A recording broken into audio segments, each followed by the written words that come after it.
Okay hello students, welcome back to our physics lecture.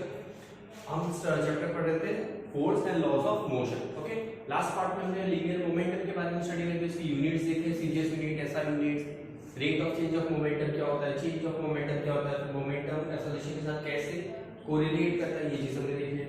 ठीक है, अब इस पार्ट में हम पढ़ते हैं पर्टिकुलरली न्यूटन सेकंड लॉ के बारे में। अब हम आते हैं न्यूटन मेन टॉपिक हमारा Newton second law, Newton second law of motion. Momentum का कंसेप्ट हमें क्लियर है। ओके, अब हम पढ़ेंगे न्यूटन सेकंड लॉ के बारे में। चीजें क्लियर है। न्यूटन सेकंड लॉ क्या कहता है? न्यूटन सेकंड लॉ का एक कंसेप्ट स्टेटमेंट देते हैं, it means that the force produce acceleration in the body. Okay, ठीक है, न्यूटन सेकंड लॉ का okay, Newton found that the acceleration produced in the body is directly proportional to the force applied on it. ठीक है, Newton second law क्या कहता है? Newton second law कहता है कि there is force applied on a body is directly proportional to acceleration. ये होता है न्यूटन का second law, that is force is directly proportional to acceleration. चीजें क्लियर है। अब कंसिडरेशन क्या होता है इसमें? that mass is constant. अब जैसे हम साइन ऑफ प्रोपोर्शनलिटी रिमूव करते हैं, ये डायरेक्टली प्रोपोर्शनल रिलेशन है। कैसे डायरेक्टली प्रोपोर्शनल है? Directly proportional. ओके, जैसे पर्टिकुलर प्रोपोर्शनल साइन को रिमूव कर दे तो हमें क्या अप्लाई करना पड़ेगा? कुछ कांस्टेंट अप्लाई करना पड़ेगा। ठीक है, हम मैथमेटिकली यही पढ़ते हैं। ठीक है, तो जैसे ही आप प्रोपोर्शनल साइन रिमूव कर दो तो आपका कांस्टेंट एक क्वांटिटी आ जाएगी, that is F equals to constant क्या आएगा? m into a। तो आपका न्यूटन सेकंड लॉ ये डिफाइंड है, दैट इज फोर्स इज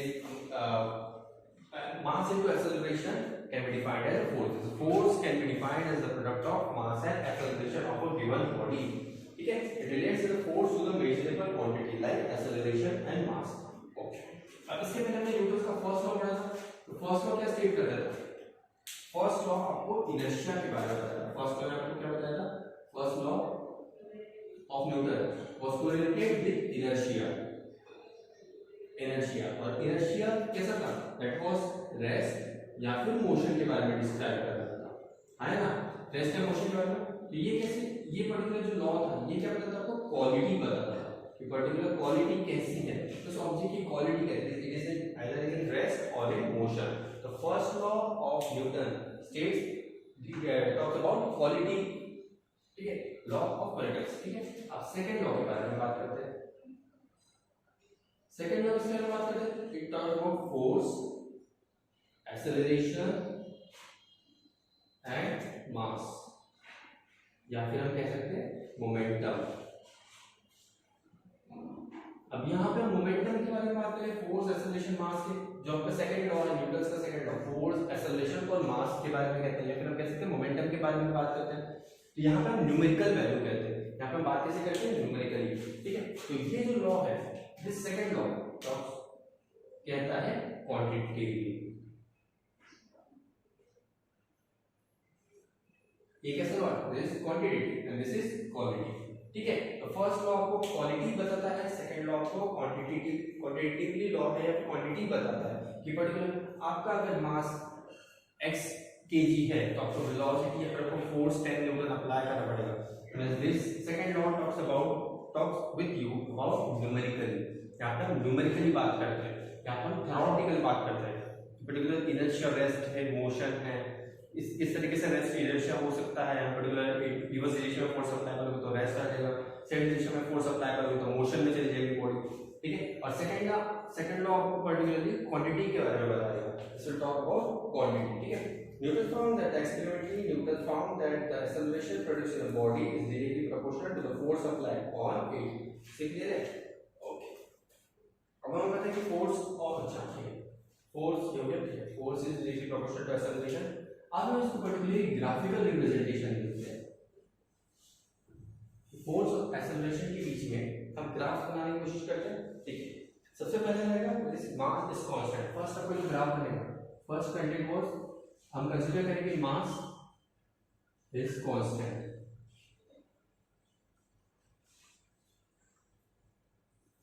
ठीक है, मास कांस्टेंट है तो मेरे पास जो रिलेशन रहेगा वो कैसे रहेगा? That will be force is directly proportional to acceleration. ठीक है, बिकॉज़ हमने कांस्टेंट को रिमूव कर दिया। कांस्टेंट अगर हम रिमूव कर करते हैं तो क्या हो जाएगा, यहाँ पे प्रोपोर्शनलिटी साइन आ जाएगी, that will be force is directly proportional to acceleration. ठीक है, अब इसके बीच में ग्राफ बनाने की कोशिश करते हैं।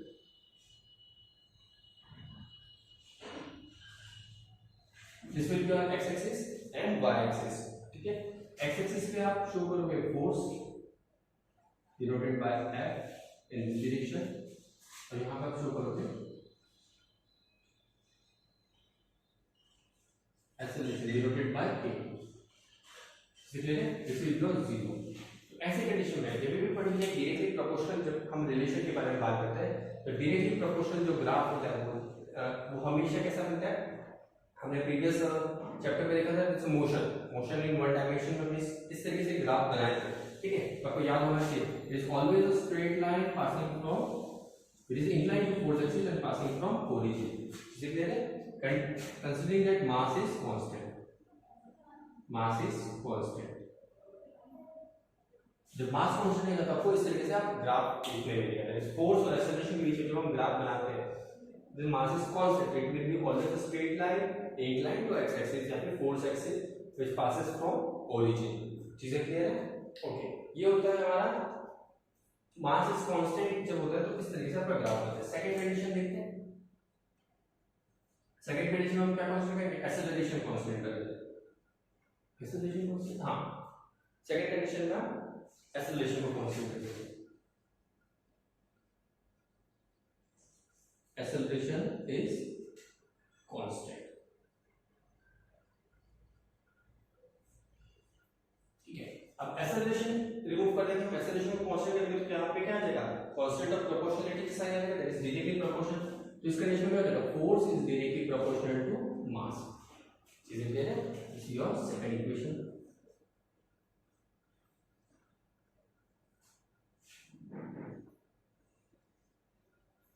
फर्स्ट इक्वेशन और ये हो गया सेकंड इक्वेशन। ठीक है, अब सेकंड इक्वेशन के ग्राफ बनाते हैं।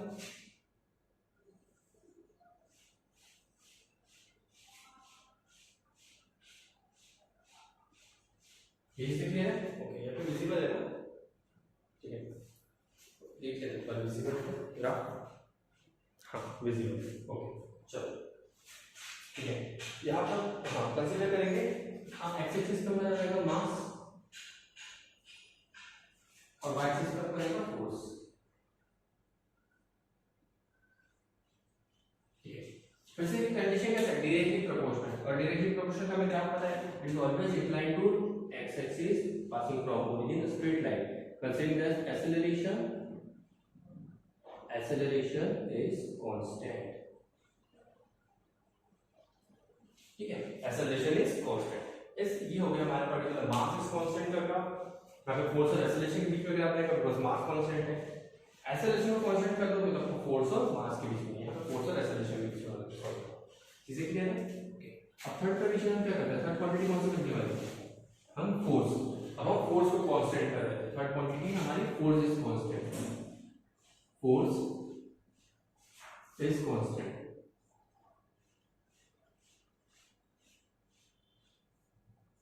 ठीक है, फोर्स कौन है, हमारा फॉर्मूला क्या था, force equals to mass into acceleration, ये हमारा फॉर्मूला था। अगर हम इसी को कांस्टेंट कर देते हैं, ठीक है, तो m क्या लेगा, m या फिर हम a को ड्रैग कर लेते हैं, this will be f upon a equals to m। हमें रिलेशन किसमें चाहिए, m और a के टर्म्स में, दिस मास और एक्सेलरेशन के टर्म्स में हमें रिलेशन चाहिए, क्योंकि force upon acceleration equals to mass. अब फोर्स को जैसे ही हम कांस्टेंट कर देंगे, पर्टिकुलरली किसी एक टर्म को अगर हम कांस्टेंट करते हैं तो हम क्या करते हैं, कांस्टेंट ऑफ प्रोपोर्शनलिटी लगा देते हैं, ये हो जाएगा 1 upon a constant of proportionality m। ये जो कंडीशन है आपकी थर्ड कंडीशन बनती है। चीजें क्लियर है, ओके। और इस टाइप ऑफ रिलेशन को हम कहते हैं that is inversely proportional relation. ये कैसा होता है, दिस इज इनवर्सली प्रोपोर्शनल।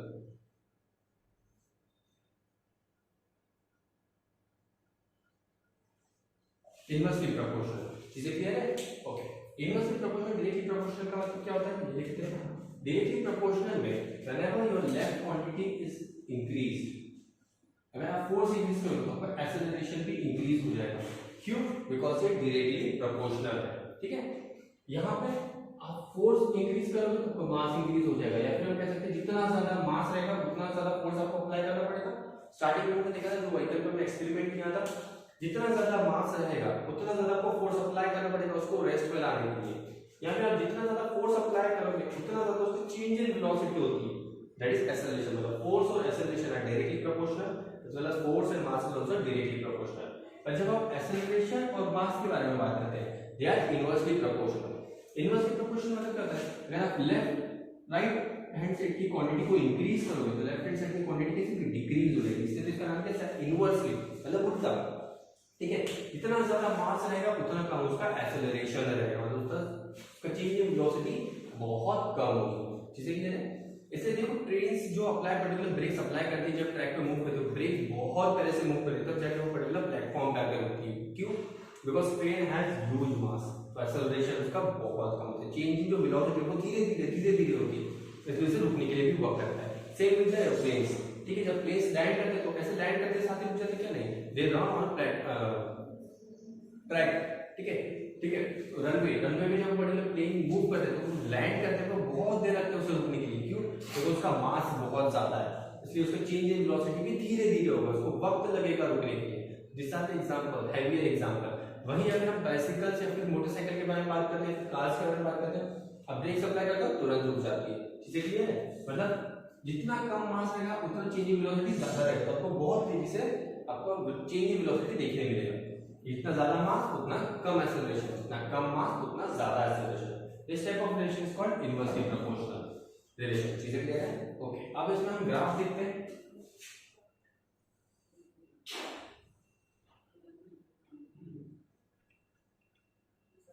ठीक है, यहां एक्स एक्सिस और वाई एक्सिस के बारे में बात करेंगे। ठीक है, इससे हम मास और एक्सेलरेशन करेंगे। ये हो गया हमारा मास एक्सिस दैट इज एल, और यहां पर हम डिनोट करेंगे एक्सेलरेशन।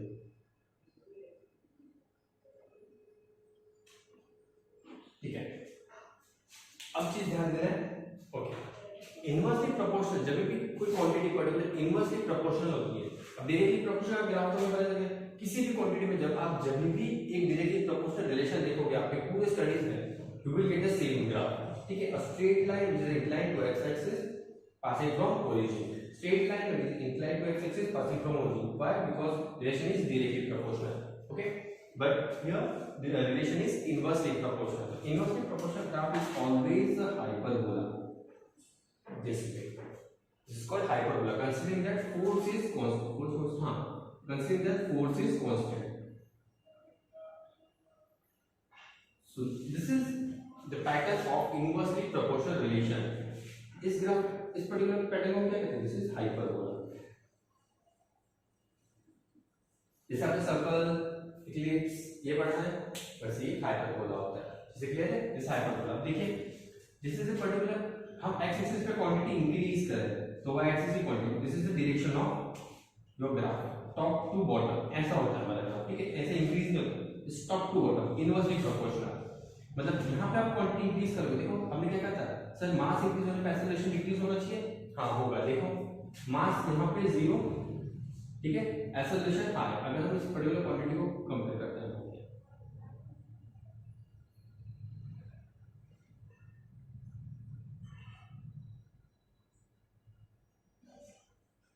ठीक है, जैसे हम एक्स एक्सिस पे मूव कर रहे हैं टुवर्ड्स राइट हैंड साइड, मतलब एक्स एक्सिस पे क्या होगा, पॉजिटिव एक्स एक्सिस तो क्वांटिटी इंक्रीज होगी फ्रॉम लेफ्ट टू राइट। अब जब लेफ्ट पे आप कंसीडर करते हो तो आपका एक्सेलरेशन देखो पीक पे है, एकदम पीक पे। क्लियर है? जैसे हम पर्टिकुलर राइट हैंड साइड को मूव करेंगे 2 तो आपका एक्सेलरेशन डाउनफॉल हो गया, 3 एक्सेलरेशन फिर से डाउनफॉल हो रहा है, मतलब इनवर्सली प्रोपोर्शनल है। जैसे जैसे आप मास इंक्रीज कर रहे हो आपका एक्सेलरेशन डिक्रीज हो रहा है। This never meet X axis, ये एक्स एक्सिस पे कभी मीट नहीं करेगी, कंप्लीटली से हाइपरबोला होती है। ठीक है, एक्स एक्सिस पे मीट नहीं करती है। जैसे क्लियर है?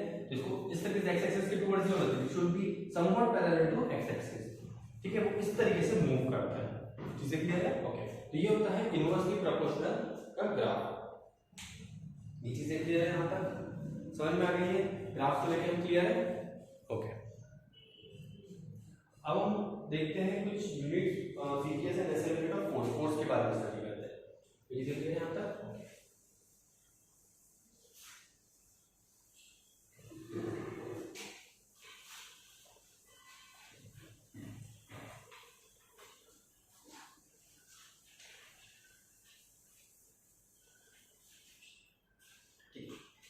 अब हम बात करेंगे CGS and SI unit of force derive करेंगे। टॉकिंग अबाउट फोर्स के साथ, force equals to mass into acceleration, यही था फोर्स। चीजें क्या है, फॉर्मूला क्या है, F equals to m into a, this was the formula. ठीक है, अब हम सबसे पहले इसका एसआई यूनिट लेते हैं।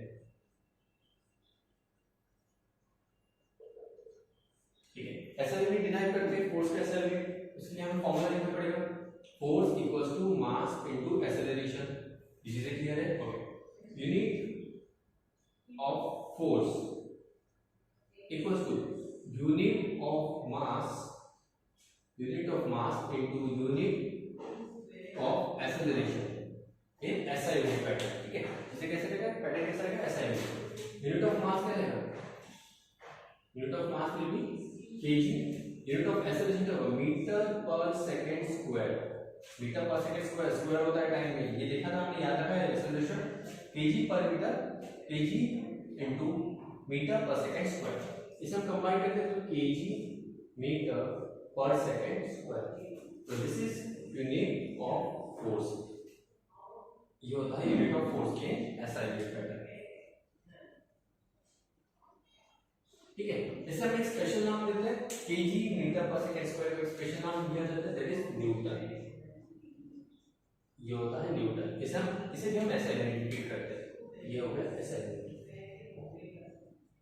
चीजें क्लियर है?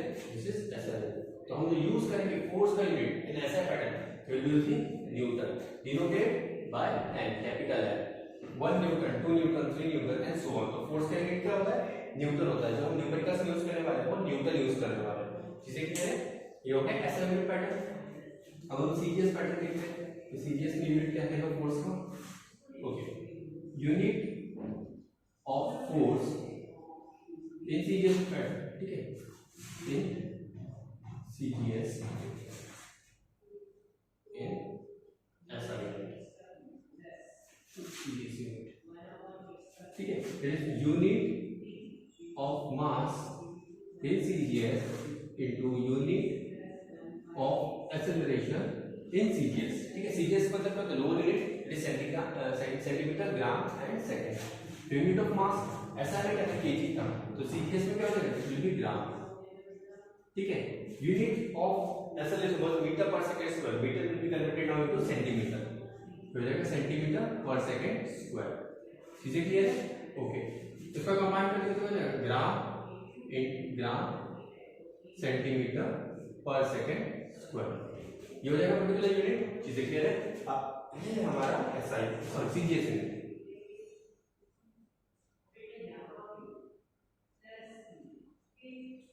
ये हमारा सीजीएस यूनिट। इसी हमें स्पेशल नाम दिया है, इट इज डाइन। इसे हम क्या कहते हैं, डाइन कहते हैं। तो फोर्स का सीजीएस यूनिट क्या है, फोर्स का सीजीएस यूनिट है डाइन। ऐसे यूनिट क्या था, न्यूटन था। न्यूटन तो पता है किसके नाम है, ग्रेट साइंटिस्ट। ठीक है, न्यूटन। इसे सिंबल यहां जैसे हम सिंबल को एन यूज करते हैं, यहां पे डाइन लिखा जाता है, कंप्लीटली डाइन लिखा जाता है। तो this is CGS unit for force. जो न्यूमेरिकल यूज करने वाले हैं that will be Newton and Dyne। ये चीजें क्लियर है मतलब, है ना? ओके, तो ये यहाँ तक चीजें क्लियर हो गई। Unit of force in SI unit is Newton, unit of force in CGS is dyne. चीजें क्लियर है? अब हम 1 न्यूटन का डेफिनेशन डिराइव करते हैं। 1 न्यूटन का डेफिनेशन देखते हैं। ठीक है, 1 न्यूटन कैन बी डिफाइंड जैसे 1 Newton is the force which one acts on a body of a mass 1 kg। So 1 Newton is a force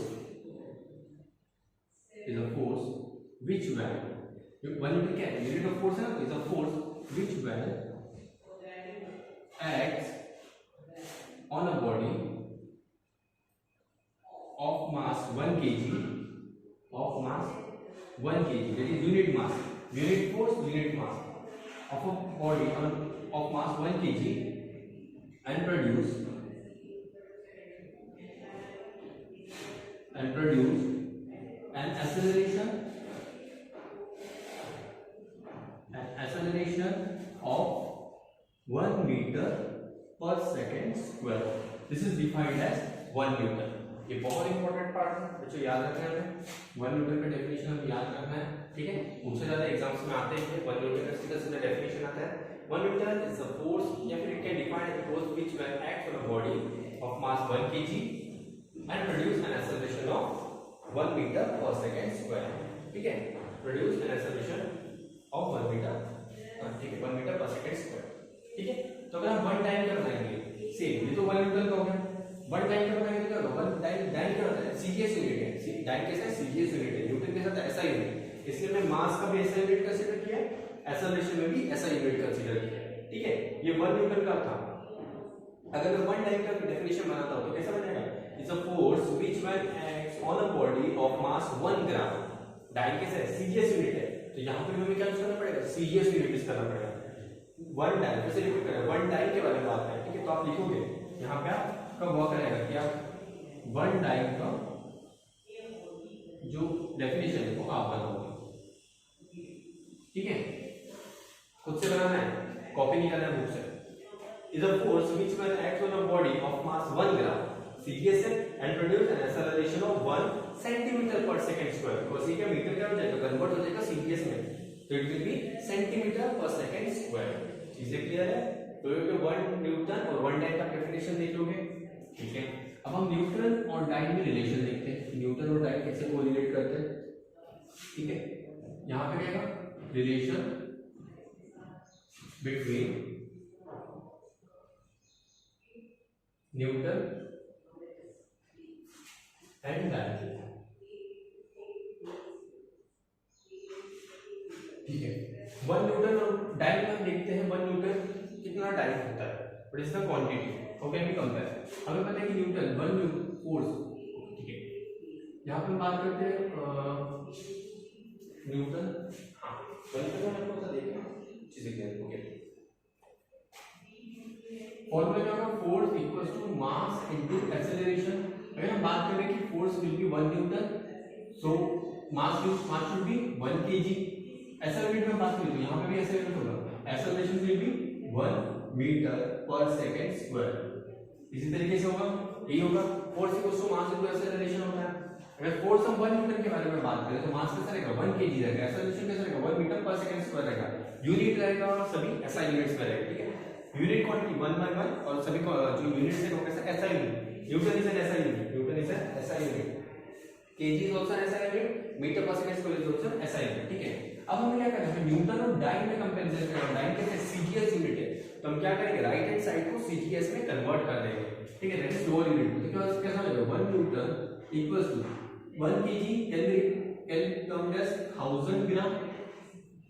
1 kg मतलब 1000 ग्राम होता है, सभी को पता है। ठीक है, कि 1 kg मतलब कितना होता है, 1000 ग्राम होता है। ठीक है, अब हमें मीटर इंच चाहिए, हमें तो सेंटीमीटर चाहिए। हम सीजीएस के बारे में बात करें तो 1 मीटर, अगर सेंटीमीटर में हमें कंपेयर करें तो क्या होगा, 100 सेंटीमीटर इक्वल्स टू 1 मीटर, ये हमें पता है। यहां पर हम लिख देंगे 100 सेंटीमीटर, ये हो गया सीजीएस में कन्वर्ट।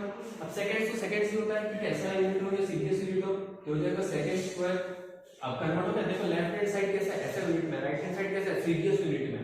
ठीक है, यहां पर कंपेयर करेंगे 1 न्यूटन इक्वल्स टू 3020, तो क्या होगा 501 2 3 4 5 ग्राम centimetre per second square. Unit को एक तरफ लिख दिया, जीरो को साथ में लिख दिया। ठीक है, 30 से जब 20 मल्टीप्लाई करके 5 जीरोस हो गए, ग्राम सेंटीमीटर पर सेकंड को एज इट इज लिख दिया। इसे कैसे लिख सकते हैं, 1 Newton equals to 10 to the power 5 लिख सकते हैं, क्योंकि 5 जीरोस है, ये हो गया 10 टू द पावर 5। ठीक है, ग्राम सेंटीमीटर सेकंड स्क्वायर क्या था, ग्राम सेंटीमीटर सेकंड स्क्वायर तो भाई टाइम होता है, इसको तो हम टाइम कहते हैं। ग्राम सेंटीमीटर सेकंड स्क्वायर को हम क्या कहते हैं, हम टाइम कहते हैं। तो यहां पर क्या लिख सकते हैं, यहां पर टाइम लिख सकते हैं।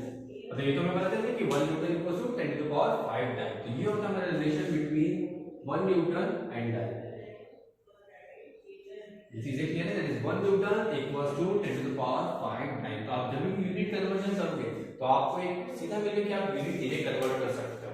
चीजें क्लियर है, जैसे मैंने कहा कि 2 न्यूटन कितना होता है, यहां पे 2 से मल्टीप्लाई कर देंगे, यहां पे 2 से मल्टीप्लाई कर देंगे। एग्जांपल अगर मैंने कहा कि particular 7 Newton equals to how much time, क्या करेंगे, यहां पे 7 से मल्टीप्लाई करते, यूनिट था 7 से, यहां पे मल्टीप्लाई करते, लेफ्ट साइड पे राइट में 7 से मल्टीप्लाई कर देंगे। तो 7 Newton equals to 7 into 10 to the power 5, simple. यहाँ पे अपने 7 से मल्टीप्लाई करना है, यहाँ पे भी हम 7 से मल्टीप्लाई कर देंगे, so that it should be in balance condition. ठीक है, तो इस तरीके से हम रिलेशन निकाल सकते हैं यानी, या फिर हम यूनिट कन्वर्जन कर सकते हैं न्यूटन और डाई में, that is 1 Newton equals to 10 to the power 5 dyne होता है। ये चीजें क्लियर है ना? ठीक है, अब Newton second law of motion in terms of rate of change of momentum. Newton second, अभी हमने क्या किया, लीनियर मोमेंटम को अलग से पढ़ लिए, चलो समझ लिया हमें, चेंज इन मोमेंटम पढ़ लिया, ओके वो भी समझ लिया हमें, उसके बाद हमने न्यूटन का सेकंड लॉ भी पढ़ लिया, चलो ठीक है, उसकी यूनिट्स देखिए। अब हम कंपैरिजन करेंगे Newton second law of motion को लीनियर मोमेंटम, क्योंकि मैंने स्टार्टिंग में क्या कहा था कि Newton second law of motion को समझने के लिए आपको क्या जरूरी है, लीनियर मोमेंटम समझना। तो हमने लीनियर मोमेंटम को अलग से समझ लिया, तो उसके बाद चेंज इन लीनियर मोमेंटम देखा, उसके बाद हमने rate of change of linear momentum देखा, उसके बाद हमने न्यूटन सेकंड लॉ देखा। अब हमने जो दोनों चीजें पढ़ लिया थे, न्यूटन सेकंड लॉ और साथ ही साथ हमने टोटली लीनियर मोमेंटम भी लिख लिया। अब इसको हम रिलेट करेंगे, तो क्या करेंगे, Newton second law of motion in terms of rate of change of momentum. तो यहाँ पे हम जो पढ़ने वाले हैं, चलिए बिठा देंगे, फॉर्मूला याद रखना है, force equals to mass into acceleration. तो अब हम जो पढ़ने वाले हैं वो है Newton second law, Newton second law of motion in terms of rate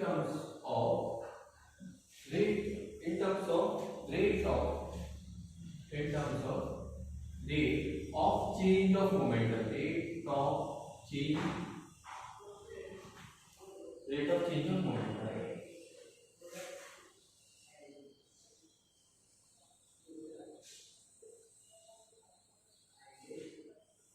चीजें क्लियर है यहाँ तक? ओके ठीक है, अब हम पढ़ते हैं रेट ऑफ, पहले तो मोमेंटम देखिए, मोमेंटम का फॉर्मूला क्या था, मोमेंटम का फॉर्मूला बस p = m × v, यही था, m × v। चीजें क्लियर है? ओके, अब हमें rate of change of momentum देखना है। रेट मतलब चेंज भी है, चेंज मतलब क्या होगा, डेल्टा p हो जाएगा यार, delta p delta m × v, ऐसे करके चेंज ऑफ मोमेंटम होगा। पहले चेंज इन मोमेंटम बना दिए, अब चेंज इन मोमेंटम को हम बनाएंगे rate of change of momentum. Rate मतलब क्या होगा, हमें डेल्टा t से डिवाइड करना पड़ेगा, sorry delta p upon delta t equals to, यहां पे भी हमें डिवाइड करना पड़ेगा m × v upon delta t, ऐसे ही बन जाएगा। चीजें क्लियर है? ओके, ये तो rate of change of momentum हो गया। अब यहां पे हम चेंज कर सकते हैं, delta p upon delta t equals to m बाहर ऐसे करेंगे फिर delta v upon delta t। इसी तरीके से अगर हमने प्रीवियस डेरिवेशन में हमने चेक किया था, ओके, तो यहां पर फिर से लिख सकते हैं delta p upon delta t equals to, अब change in velocity with respect to time क्या था, एक्सेलरेशन का हमने देखा था, यहां पर लिख सकते हैं मास इनटू एक्सेलरेशन। अब हम लिख देते हैं delta v upon delta t equals to acceleration. ठीक है, प्रीवियस पार्ट में हमने देखा था कि एक्सेलरेशन कैसे बनाया था, प्रीवियस पार्ट आप एक बार गो थ्रू करोगे तो समझ में आ जाएगा कि एक्सेलरेशन कैसे है, हम delta v upon delta t का एक्सेलरेशन क्यों कह रहे हैं। ठीक है, हमने रीजन बताया था, चीजें क्लियर है? अब हमें एक चीज पता है, हमने फॉर्मूला पढ़ा था, mass force equals to mass into acceleration, force equals to mass into acceleration. ये तो सर न्यूटन का सेकंड लॉ कहता है, न्यूटन से, this was Newton second law, Newton second law, Newton second law ये तो कहता है force equals to mass into acceleration, this was linear momentum. ठीक है, फॉर्मूला को this was formula for linear momentum.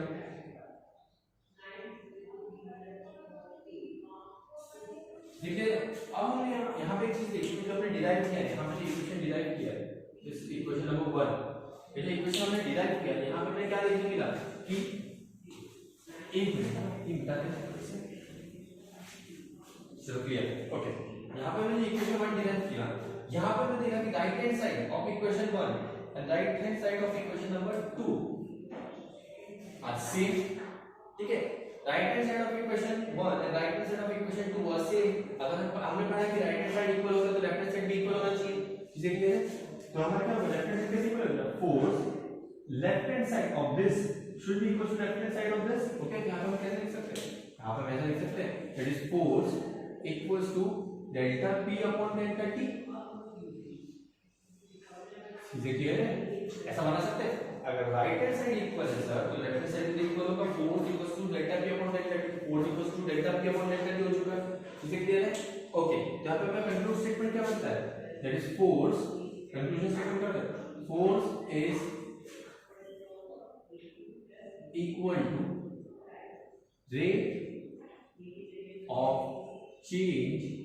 rate of change of momentum. Force is equal to rate of change of momentum. So according to Newton's second law of motion, the rate of change of momentum of a body is directly proportional to the force applied on it. The change in momentum takes place in the direction in which the force is applied. यहाँ पे और एक condition part आता है कि force अगर कोई particular sign लगा तो प्रोपोर्शनल हो जाएगा, ठीक है। So force is directly proportional, statement में लिखते हैं force is directly proportional, force is directly proportional to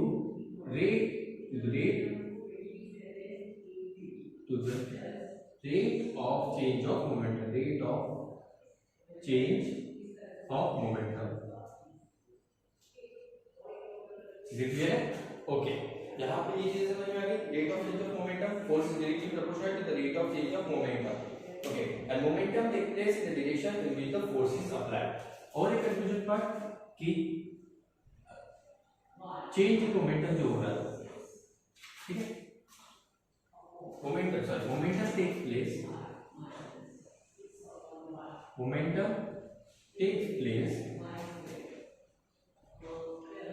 in the same direction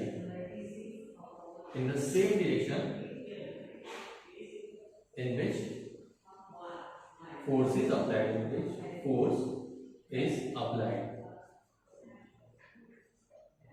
ये चीजें क्लियर है? यहाँ तक ये पार्ट समझ में आ गया? आया ना? चीजें क्लियर है? ओके, ठीक है, बाकी का हम नेक्स्ट क्लास में कंटिन्यू करेंगे। Okay, thank you.